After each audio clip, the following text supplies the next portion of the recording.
This video is for educational and entertainment use only. The views in this video do not necessarily represent the views or life of So now Marlon that's 6 Dixon. people shot. Is that a mass shoot? You see 2 people got killed, 10 people got shot. Is that a mass shoot? Y'all ain't seeing that on CNN, CNBC, and all this and all that. Cause like I said, like people don't want bad press about they place of business. This is a business. I told y'all that these states is business. These municipalities is businesses. These cities is businesses. All this is business. That's bad for business. Everybody know all this and this going on. That's why I said they might not like that I'm putting all this stuff out, but I want to show you people what's really going on in Iowa before I understand what they're gonna get ready to try to do. They're gonna try to make it an attraction. Welcome back to Duffle LO. Sit down, you guys. And I'm sorry, but I could not do all the Iowa videos in one sitting. I tried. I worked so hard for a long time. So if it's your first time to the video, check out the entire Iowa videos. And today we're gonna finish the Iowa videos. I told you guys yesterday in the last video, we got to talk about some murders. So I have so many different articles of murders that recently happened in Iowa, and specifically in Cedar Rapids this year. One of them, the first one is a mistrial that ended up happening with a woman from a murder from 2020, but we're going to start with that one, and then we're going to start it rolling. So like, share, subscribe, leave a comment below, donate to the channel, all that good stuff. Let me go ahead and share my screen so we get started with this. This might be a long video, but prepare for it. Make sure you guys watch the entire video to learn. Like I said, it's the Iowa videos. We letting you guys know what's going on in Iowa. I'm showing you guys what's going on in Iowa. Let me stretch this over a little bit, make it a little better. And here we go. We start right here. That's the end. So let me go ahead and switch up real fast. There we go, right here. So this is so crazy. I think I actually seen this woman before. Mistrial call for Cedar Rapids woman charged with stabbing and killing boyfriend in 2022. Now this just came out May 13th, 2022 by Andrew Pierce. This came out the other day. Her name is Jacqueline Marie Holmes. A judge has called a mistrial in the case for a Cedar Rapids woman facing murder charges for the stabbing and death of her boyfriend in 2020. Jacqueline Holmes is charged with the murder of 35-year-old Tremaine Williams, who was stabbed at a home on the 700 block of 8th Avenue, March 4th, 2020. Police say Holmes and Williams were allegedly in a relationship. They probably was in a relationship or a situationship. We don't know, but RIP to bro. Court documents confirmed there was a mistrial, and the Gazette reports that during the second day of jury selection, a potential juror told the prosecution, defense, and judge that they had a previous interaction with Holmes. So now that maybe they, know her, or maybe they had a sexual interaction with her, they're gonna say interaction. They ain't gonna tell you what it really is. Then another potential juror said that the juror told them of the interaction, after which the judge ordered the mistrial. The trial will now be rescheduled again after being pushed back several times. A criminal complaint states that police found Williams with a stab wound to his upper chest, and he later died at the hospital. Holmes was also found at the scene with a cut on her hand, and after saying she didn't know what happened, she later claimed he must have done it to himself. She then said that she stabbed Williams in self-defense. So see, she changed her story so many times. So that's why they really gonna get on her ass for that. In June 2020, Holmes' bail was cut down from $750,000 to just $25,000. A day after she bonded out, she was back in custody again, following a violation of her terms of release. So she won't listen. Next, now this happened because this is a little shorty, like he 20, like this was a crazy story. Like when I say crazy, now the murders in this story happened January 27th and January 28th of 2022, literally within 24 hours. Like you have to, this was, I told y'all, the violence in Iowa is gonna go so up that it don't make no sense. Judge says $1.5 million bail for Cedar Rapids man charged in 2 murders. Tris Mahaffey, May 19, 2022. So these is just from the other day. And that's him right there. His name is Cazias Childress of Cedar Rapids, and his lawyer, Tyler Johnston. So that's him and his lawyer right there. A judge Thursday set a $1.5 million bail for a Cedar Rapids man charged with 2 counts of first-degree murder in 2 fatal shootings that happened within 24 hours of each other in January. 6th Judicial Associate District Judge Russell Keast, during the initial appearance hearing, ordered the bail for Cazias Childress, 20, told you young, without hearing any arguments from the prosecution or defense. They ain't say nothing, not a word. Hey, look, 1.5 million, that's his bill. Ain't nobody said none. Judge immediately said that. Childress was formally charged with 2 counts of first-degree murder and 2 counts of going armed with intent. He was arrested on a warrant Tuesday by U.S. Marshals in Davenport. Cedar Rapids police had asked for the marshals' assistance in locating children who they believe had left the area.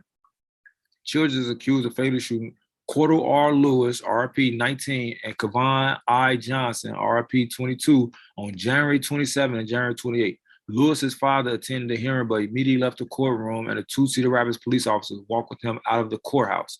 Lewis was shot and killed January 27 in the 300 block of 31st Street Drive, southeast, according to a complaint. Police found his body at 2:39 p.m. with one or more gunshot wounds. He died at the scene. A subsequent investigation revealed Lewis had been at 309 31st Street Drive southeast with other individuals, and the murder weapon was found during a search at that home, the complaint stated. So now I want to show you guys this so you guys kind of catch it.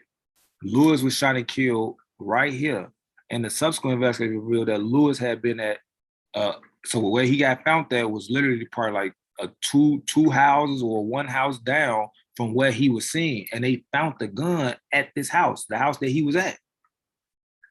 Crazy. Investigators were recently provided surveillance video from the home that showed Lewis was shot by children. The video showed Lewis running away as children shot several times at him. The second complaint stated that Johnson was found dead at 7:25 a.m. January 28th. So now he was found dead at 2:39 p.m. on the 27th. The other one was found at 7:25 a.m. on the 28th. That's not even 24 hours. He caught two bodies in less than 24 hours.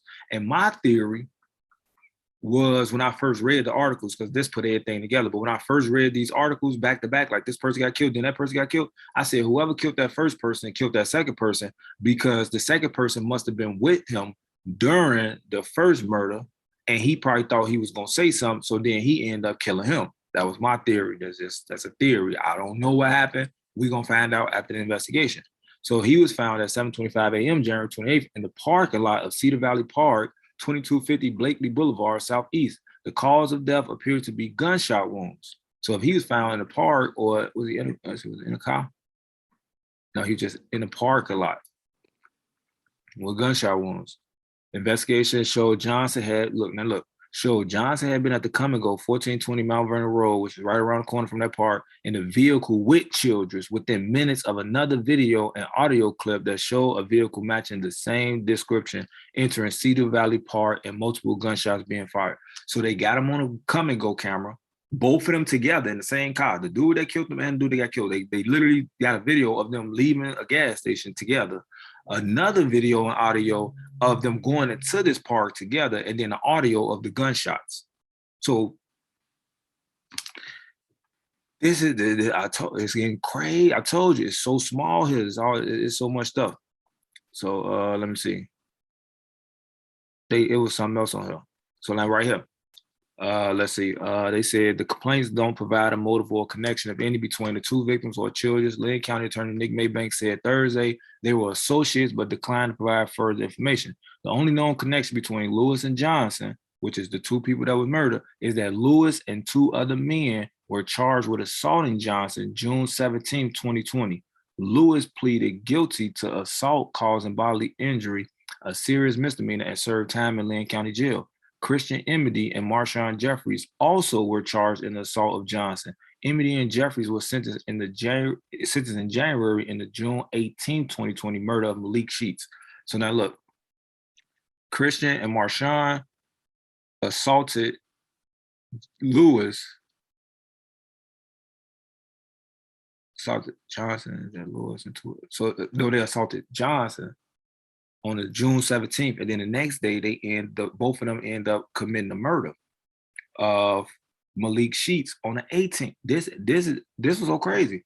Christian and Marshawn, I actually have met them. Like I actually literally work with them, like closely with Christian, cool kid. Marshawn, cool kid. Didn't even understand as I was working with them that this is what they was in, the detention center for, which was crazy. And then to find out about it, I'm like, wow, like I didn't even know that. Like, I just talking to them like regular people. And this is what's going on. They're so young. Like, and this is what's going on in Iowa now. It's crazy. So RP to all those people that we lost in that article. We got to go to the next article. Like I told y'all, these is all murders. Like all these is murders, all recent. Man facing murder charge in Cedar Rapids mass shooting. This was published April 11, 2022, and it's by Timothy Rush. Oh no, I think he's Timothy Rush. Yeah, he might be Timothy Rush. Police in Cedar Rapids have made an arrest in a weekend mass shooting that killed 2 people and injured 10 others early Sunday morning. Timothy Liddell Rush, 32, is charged with second-degree murder, willful injury, intimidation with a dangerous weapon, reckless use of a firearm, and possession of a firearm as a felon. Michael Valentine, 25, and Nicole Owens, 35, were identified as 2 people killed in the shoot. RIP to both of those. Another thing was so crazy. Michael Valentine actually used to hang with my younger brother like years ago. When I say years ago, they was probably like 14, 15, 16, something like that. Like they were super young. When I say he was actually in my house playing the game, I talked to him, all type of stuff. Like, and to see that this happened, like I said, like my heart go out, condolences to the family, you know, shout out to his mother, Heather. Like I literally pray that everything be okay with the family because this stuff is getting crazy here. Police responded to the Taboo nightclub lounge at 415 3rd Street Southeast around 1:27 a.m. Sunday morning. Cedar Rapids Police Chief Wayne German said that the officer was standing outside of the club when a rush of people exited, fleeing the shooting. 911 dispatchers started receiving calls about the incident around the same time. Officers went inside the club to find the 12 total victims and started administering first aid to the injured. So the police was literally right there when this happened. They was literally right there. Now, remember I told y'all in the first video, like how small it is and everybody got all these guns and everything. This is one club that everybody go to. Majority is like a black club. Every time it's a black club in Cedar Rapids, and this has been going on for years. Every time it's a black club in Cedar Rapids, everybody convened there. So that's why I said, if y'all is ops and y'all all go to the same club and y'all all got these guns, what's gonna happen? As we see. So Taboo was hosting a return of the Mac 90s theme bad Saturday night, according to social media promotions. Police estimate that around 100 to 150 people were inside the club at the time of the shoot. Matisse William Jr., the club owner, told KCRG the club is doing everything we can to cooperate with police. So the club owners, they gonna have to cooperate, literally, because it happened inside the club. So they have to cooperate, but people got to just know, like, man, that stuff crazy. German said that he could not recall a recent uptick in calls for service to the nightclub's location. According to the police call logs, over the past year, there have been at least 2 incidents involving guns and 1 assault reported at the nightclub. Most of the times that police visited the location, however, were for routine bar checks. Now, look at this. German said he could not recall a recent uptick in calls for service to the night. So I don't know that they getting calls there. But the police logs say that the incidents involving guns and assaults actually was reported, but this person said they didn't. But the club owner clearly say, you see how it's highlighted, doing everything we can to cooperate with the police. I told y'all, this is the culture here. Like, something happened, it's gonna be a lot of yapping. Soon something happened. So, and this is when he got arrested and everything. They arrested him, they got video of it. Let's go to the next one, because there was another arrest that ended up happening. Now, this person, he ended up getting arrested like closer to Chicago, but he also was involved in that same Taboo shooting as you guys can see right here. April 18th, 2022. Cedar Rapids, Iowa. U.S. Marshals today arrested a man near Chicago who is wanted on several charges in Iowa and Illinois. Damon Jamal Walker, 29, is wanted in connection to the April 10th shooting at the Taboo nightclub in Cedar Rapids, Iowa, that left 2 people dead and 10 others injured. Walker is wanted in Lynn County, Iowa, on charge of first-degree murder, intimidation with a dangerous weapon, going armed with intent, and felon in possession of a firearm. He is wanted by the Illinois Department of Corrections on a charge of parole violation, possession of a weapon. So now, let me explain this to you. This is why I tell y'all got to know the laws. If he's on parole in Illinois, he's not supposed to even be out of the state unless he asks to be out of the state. And like I told y'all, when I told y'all, some of them, the felons from the past, and I told y'all they was having gun cards, as you clearly say right there, a charge of parole violation for possession of a weapon. Felons not supposed to be in possession of a weapon. So you see, he violated his probation by having a gun. They got a gun card and they is felons. That's a red flag, ladies and gentlemen. So he is wanted by the U.S. Marshals on a charge of bail personal recognizance. So basically, personal recognizance means all he did was sign his name and then he bailed out. Y'all got to know this stuff.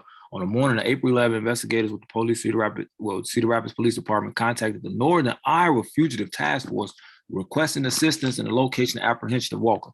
Task force officers began to follow up on leads throughout eastern Iowa. What you think they talking about? They talk about leads. Somebody is telling them that, hey, he might be over here, he might be over there. By April 12th, marshals developed information indicating Walker had fled the state and began coordinating with U.S. Marshal Fugitive Task Force in multiple states. On April 14th, U.S. Marshals developed information indicating Walker was likely in the greater Chicago area and began coordinating with the U.S. Marshal Great Lakes Regional Fugitive Task Force. Somebody told him or told them he over there. How would they know he over there unless they was either over there with them or he was talking to them, telling him that he was over there or they seen him? You got to understand that. Officers with the Great Lakes Regional Fugitive Task Force today narrowed their search to an address in the 500 block of Holiday Plaza Drive in Matteson, Illinois. Shortly after 10 a.m., Marshall identified Walker exiting the building and proceeded to a vehicle. Walker was arrested without incident and transported to the Chicago Police District 5 for processing, where he remains in custody. So they finna get ready and super get him back. Now, look at this, what's so crazy. These task forces also serve as a central point for agencies to share information on fugitive matters.